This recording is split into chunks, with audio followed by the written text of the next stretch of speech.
Having car problems? Well, with Rhoda, getting them fixed is as easy as ordering takeout. They'll come pick up your car for free, do any repair or maintenance needed, and return it right to your driveway. They'll even give you a complimentary video inspection of your car so you can see what needs to be done. Perfect for those of us that maybe aren't so car savvy. Book your appointment online at roda.com. And lucky for you, CityCast listeners get a 20% discount on any service for up to $100 off. Just use the code CityCast20.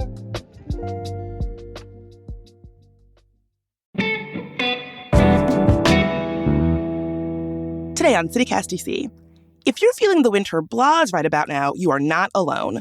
With the MLK holiday coming up, not to mention a certain upcoming inauguration, a little getaway might be just what the doctor ordered. CityCast contributor Madeline Weinfeld has the coziest winter getaways from the DC area to help shake you out of that winter funk.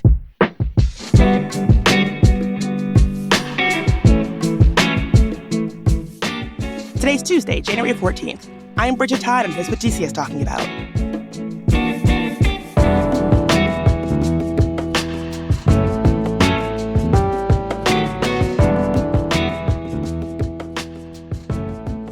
Madeline, I just came in from outside and it is cold and breezy out there. I think that for some people, maybe that the instinct is to be I'm going to stay in, I'm going to bundle up, but it's actually kind of an okay time to be out if you're looking for cozy. I know, it is freezing. I was unprepared, but I agree with you that the instinct is to stay inside, but sometimes if you get outside and you're moving, it's the best way to make it through the season. Exactly. So for you personally, what are you looking for when you're trying to escape the city and find a little bit of coziness in the winter? Yeah, well, I think anything that allows you to be outside in a way that isn't unpleasant is always a good thing. So recently I went to Longwood Gardens. I don't know if you've ever been. It's in Kennett Square, Pennsylvania. It's something, I grew up in New Jersey and I always grew up hearing about this amazing garden. It's over 1,000 acres, but never made it there.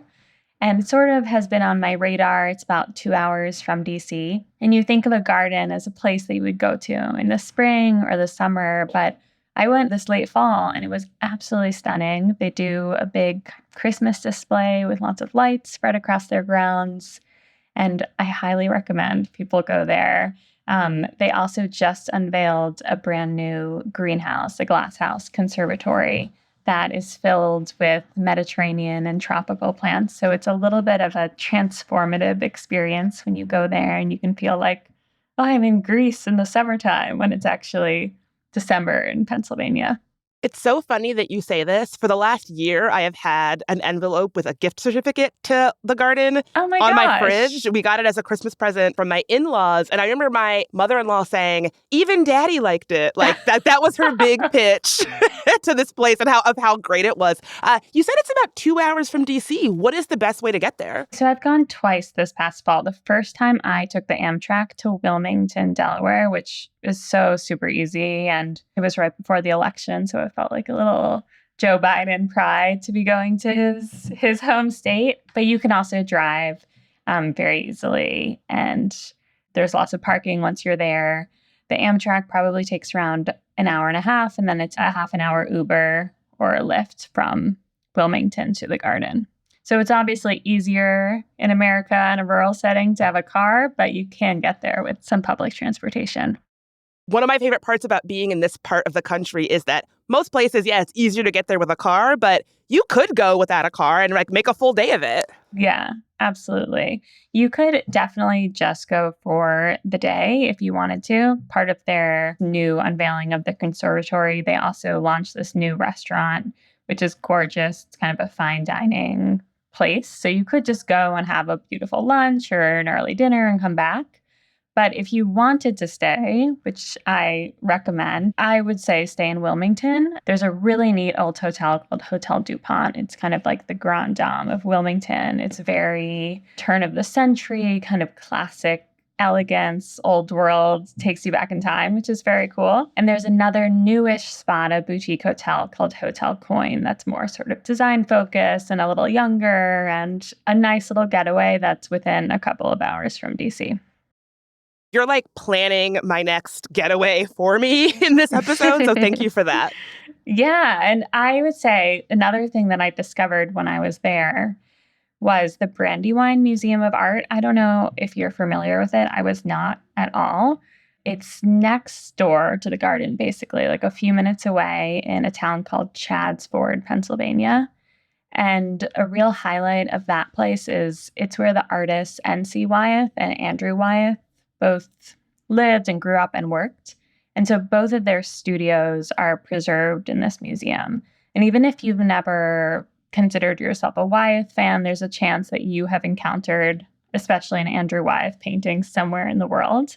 So to be able to go to this museum in rural Pennsylvania and see his studio preserved with his paints and his supplies, and it was really cool. And I don't even consider myself like a wild Andrew Wyeth fan, but found it really interesting. So there's enough, I think, in that area to sort of spread out over 36 hours, 48 hours.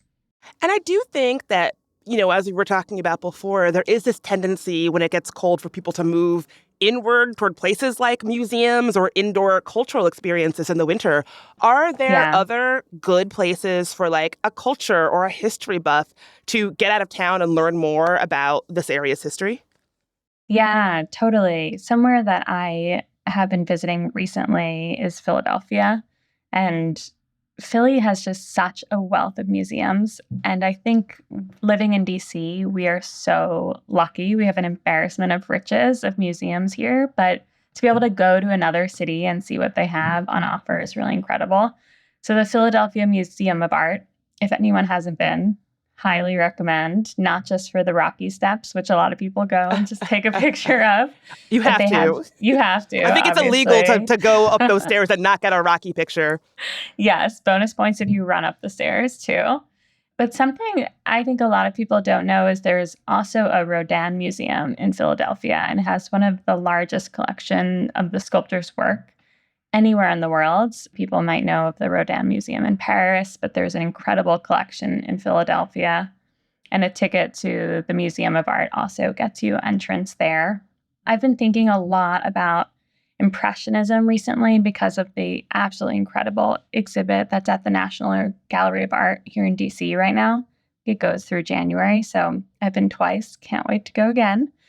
But there is one of the largest collections of Impressionist work in Philadelphia at the Barnes Collection, which was a private collection of art that has been moved into central Philadelphia. And it's just beautifully displayed and highly recommend. You have to get a ticket in advance. They limit the number of people who can come in every day, but it's just a beautiful experience.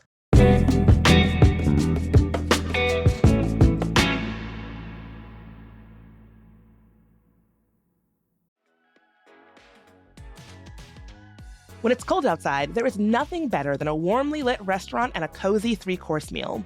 And Winter Restaurant Week makes that actually accessible. It's happening this year from Monday, January 27th through Sunday, February 2nd. There are more than 250 participating restaurants this year, spanning over 70 different cuisines. So I love going to Restaurant Week because it's a chance to try out places that otherwise might be a little out of my budget. And there's something both fancy and relaxing about sitting down to a meal where you just pick from a curated menu at the start and then just let the courses come to you. Participating restaurants are offering brunch and lunch for either $25 or $35 per person. Dinners range from $40 to $65. Some spots even have drink pairings, which is very much right up my alley. Visit rwdmv.com to see restaurant menus and make reservations. Metropolitan Washington Restaurant Week is presented by the Restaurant Association, Metropolitan Washington, and Events DC. This episode is brought to you by LifeLock. The new year brings new health goals and wealth goals. Protecting your identity is an important step. LifeLock monitors millions of data points per second. If your identity is stolen, LifeLock's restoration specialist will fix it, guaranteed or your money back. Resolve to make identity health and wealth part of your New Year's goals with LifeLock. Save up to 40% your first year. Visit LifeLock.com/podcast. Terms apply. What if you were interested in an architecture getaway? You want to see some good architecture, learn about some good architecture. Where should you go? Something that comes to mind is a little far away. Frank Lloyd Wright's Falling Water, which really is considered one of his masterpieces. It's in Western Pennsylvania. It's really amazing to go to, but it is far. It's probably a good 5 hours away. And I know people listening are probably like, that sounds boring. Let me tell you, I don't know anything about architecture. And if you've not seen a Frank Lloyd Wright house in your lifetime, they are so interesting. And the one time that I got to see one, it was like, some of the things were designed in ways where you're like, well, that's absolutely crazy. That doesn't make any sense at all. But even just seeing how he thought about space and design and houses is just very interesting. So definitely, if you've not experienced this in your lifetime, it is something that should be on your list. Absolutely. And yeah, he designed everything, like the fabrics, the windows, the lamps, the bookcases. So it wasn't really just the structure, but all the pieces put together. So I totally agree with you. It's, a must. I really think that winter can be kind of an underrated time, especially to enjoy the outdoors and nature in the area. What are some of your favorite spots to do that if you're looking to get out into the wild?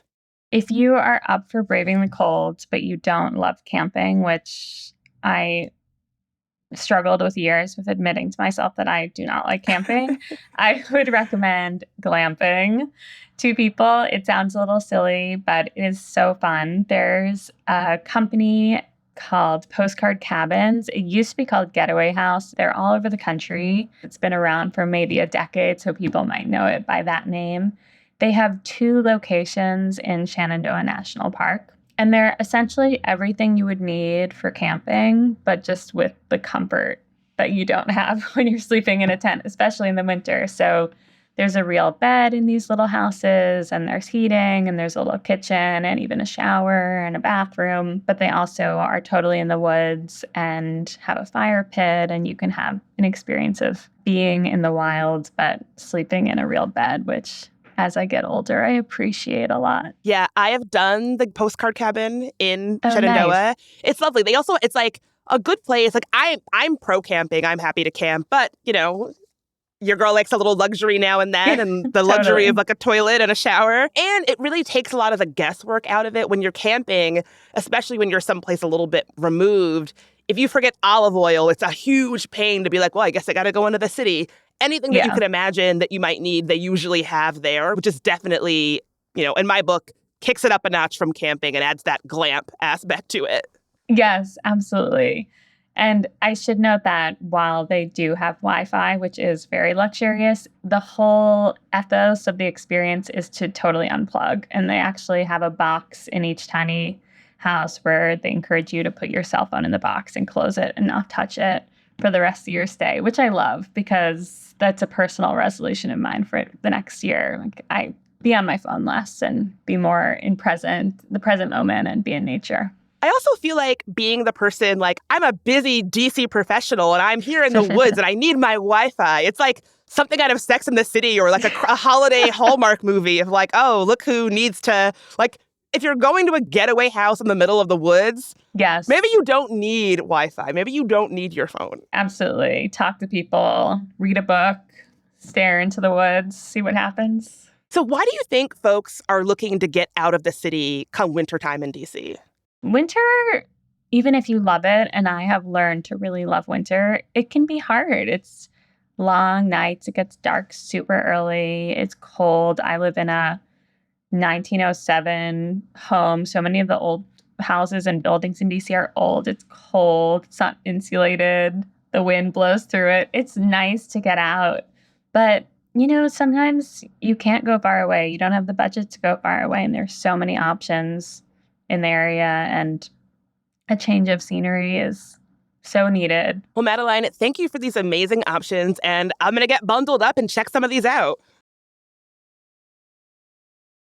Ah, awesome. So great to talk to you.